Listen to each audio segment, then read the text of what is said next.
Hello, traders. Happy Tuesday. So, a lot of people on the podcasting community always advocate to have more of a consistent schedule for podcasting, and I try to be consistent, but sometimes my days are really busy, and sometimes I don't have the right topic to talk about. So, I just don't want to do a podcast just for the sake of a podcast. I really truly want to give you valuable information and not just more information to overwhelm you with everything you're facing out there. But I'm going to try a new format for our podcast, and I want to try and do it on Tuesdays and Fridays. I'm going to try and come up with creative topics and things that I come across and try to write it down more as I think about them or as I encounter throughout the day talking to other traders. So we're going to have, again, try our best to load it on Tuesdays, and we're going to call it Magnificent Tuesdays at 6 o'clock p.m. Eastern Time. And also we're going to have one on Fridays, so at 6 o'clock, and we're going to call it Finally Friday. So we're going to have Magnificent Tuesday and Finally Friday. Okay, so let's start. So today's topic is trading. Is it an art or a science? So basically there are many opinions out there and many camps about this, whether it's an art or a science, and it's something that's been discussed a lot. I'm going to give you a little bit of a new perspective on it, hopefully. So, and I hope that it would also help you in implementing your own methods and trading and everything else. So when people say something is an art, what they really refer to is some sort of a self-expression when it comes to artistic, kind of ventures. So this is basically where you have a chance to express yourself, right? And science is more of very rigid rules. All numbers, rules, and that's it, right? So, and that's how it has to be, and it's just scientific in its nature. Well, my opinion that it's really an art form that turns into a science. And let me explain the difference. So, it's not an approach of, well, it's a little bit of both, or it's an art, or it's a science. It's a progression from art to science. And I think every trader should really look at it that way. So let me give you an example. Where is the artistic, or, where there's a lot of science? So first of all, understand when you say something is 100% scientific, it means there's best way to do that, which is really not the case in trading. People can develop different methods, different approaches, and there's no best way to do it. Let's talk a little bit about, what trading is, where the science is not really there, right? So for example, you have to know yourself. In order to know yourself, that's not 100% a scientific approach. It's a lot of speculation of how you behave. So when you trade, it brings your strengths and it brings you weaknesses, and over time you're learning to observe yourself, right?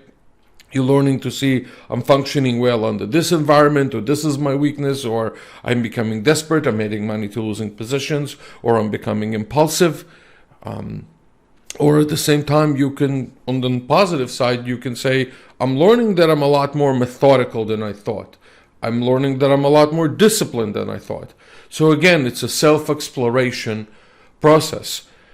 Also, you should develop habits that are very rigid when it comes to trading, when it comes to your habits. So you really have to sit down there and kind of have a self-talk and say, you know what, I have to change my habits around me. I have to be more organized. I have to be methodical. I have to review what I do. I have to review it before the market starts. I have to review it after the market closes. So those are basically where you developing discipline, right? You also have to have the ability to to some degree, to understand crowd psychology, which involves both psychology and sociology, and to just understand how crowds think in general. If you're looking at overbought and oversold areas, you obviously want to recognize when the crowd panics. And obviously in market meltdowns, investors, and institutions panic. And at the same time, during good times, in my opinion, they become extremely euphoric. So understanding this, when does it happen? It's not a precise science. There is an art to it. Reading the markets, you have to basically understand the market sentiment at the time. Is it a market that's being scared? Is it a jittery market? Is it a market that is confident? Like I said, whether it's panic or euphoric. So you actually read the markets, understand while integrating things such as crowd psychology. Reading your charts. When you read your charts, right, there's no precise science to support and resistance. There's no precise science to interpreting stochastics, moving averages, or anything like that. Yes, sure, price can be above or below a moving average. That's scientific. But at the same time, where do you go long? Where do you short? Where does the trend occur? What time frame does it refer to? And those are a lot of things that you have to, interpret. Where does it get interesting? Where do you get the science of things here, right? So you have to evolve into the science. So like I said, it's an art that should turn into a science. So for example, once you establish your rules for trading, then they become rigid rules. That becomes your science, right? It's not somebody else's science, it's your science. Once you have rules, that's where the science kicks in. So you say, okay, I'm going to go long here. I'm going to get out here. I'm going to, if I'm losing in a position, I'm going to get out here. And this is how I'm going to, on the other hand, maximize, when I do have a good position. Once you establish those rules, that becomes a science, right? So you should be looking to you should be constructing rules for your method. Revision of your method, right? So when you basically, let's say, trade your method for 6 months, a year and a half, and again, the longer you trade your method, the better you can make better conclusions. Unfortunately, many traders do not do that. Many traders trade for very short periods of time. Certain methods stop, apply another method, and so forth. And so that's where the breakdown of the science occur, right? Well, I shouldn't say breakdown of the science. This is where the breaking of the science in your trading occurs, right? So again, prolonged periods of time, looking at your method, revision of your method, changing the rules in your method if necessary, or slight adjustments.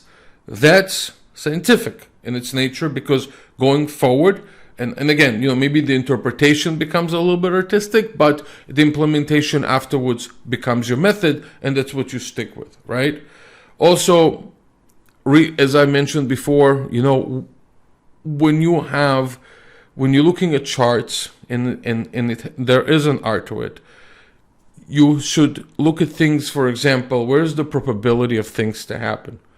But once you determined where's the probability, that's what you should stick with. And that becomes scientific. So you have a lot of flexibility, let's put it this way, in the beginning, in the form of self-expression as an artist, to create your rules. What do I mean by that? You can choose your time frames. You can choose the number of times you trade. You can choose the method that you trade. You can choose the days of the week that you trade. Anything which is individual, right? Anything which is really individual, that's where you have the ability to go in there and say, these are the things that I feel comfortable with. And then you turn it into a science. You stick to those rules. You stick to your discipline. You stick to your method. And in between, there will be elements, again, of art coming into it when you revise things. What does happen most of the time when people do not understand these two sides of trading, of art and science? what happens essentially is that they always apply it as art or they always apply it as science, right? So for example, you can have somebody who has some sort of a interpretation on a daily basis without rules. So you can say, let's say there's a trader that comes in and says, not you specifically, of course, you are different. I'm talking about all the others. But let's say there's a trader out there that says, you know what, I'm going to come in every day, I'm going to see what the market does, and according to that, I'll decide what to do. Well, that's 100% artistic maybe, but it doesn't have any science to it, because every day you kind of change the rules of how you do things, and they're not written in stone. So, you know, maybe you're lacking risk management, maybe you're lacking rules where exactly to go in, and you're trying to get things based on a gut feeling, which is really great when you paint a picture. Go with your gut. It's really bad when, you know, it's when it has to do with the market and intuition. And then, you know, there are those who think it's a complete science, which is all numbers, right? So if they build a method and that method, you know, has some sort of a proof in numbers, it will always work. And that's not the case either. Even if you look at algorithms or HFTs or anything of that sort where programming requires, at the end of the day, a human has to put input for the machine, you know, to perform. And I don't mean perform in terms of, you know, performance. I mean perform in terms of buying and selling. So there's a human out there that puts that input into the machine. Even in artificial intelligence, you still have to tell a machine how to think. So there's always a human element out there when it has to do with that, right? So if you come from a school of only science and you think this is just a numbers game, you're going to be very, well, I would say very unpleasantly surprised of how markets change their structure once in a while. And again, this is all due to human behavior and crowd behavior changes. So, in conclusion, my recommendation to every trader out there is to think about where they want to be the artist in the trading, where they develop their rules, where they learn about themselves, where they apply the art of charting, and then after that, turning into a science and basically going by it, right? Developing the discipline to treat it as rules and go with those rules. Once you have these two elements combined into your trading, I truly believe that you will have a totally different outlook, right? So that's my outlook of art and science. Plugging in a little bit for our trading platform here. If you're looking for a solid platform that has everything you need in terms of execution, charts, DOM, order execution, and has great visual display, which really comes with maybe the art side of the business, I really recommend trying out Optimus Flow. It's a good platform. It's fast. We have a number of data feeds that we can plug into it, including Rhythmic, CQG. We now also have for Forex trading Oanda. And so basically you can have access to many markets out there. That's basically it for my Optimus plug. And I'm just going to remind all of you that I'm a licensed futures broker and I have a strong fiduciary responsibility to tell you that futures trading is very risky. There's a substantial risk of loss in futures trading. Past performance is not indicative of future results. I highly, highly recommend to trade only with risk capital. Don't put or sacrifice capital you cannot afford to lose. Highly recommended. And that's basically it. I wish you a good trading week. Please get in touch with us. We'd love to earn your business. You can go to our site. It's www.optimusfutures.com. You can also call us. It's 1-800-771-6748. Local is 561-367-8686. We answer any futures trading related questions, technology questions, account questions, or anything else that you need help with. Again, I wish you a fantastic week, and I'll see you on Friday.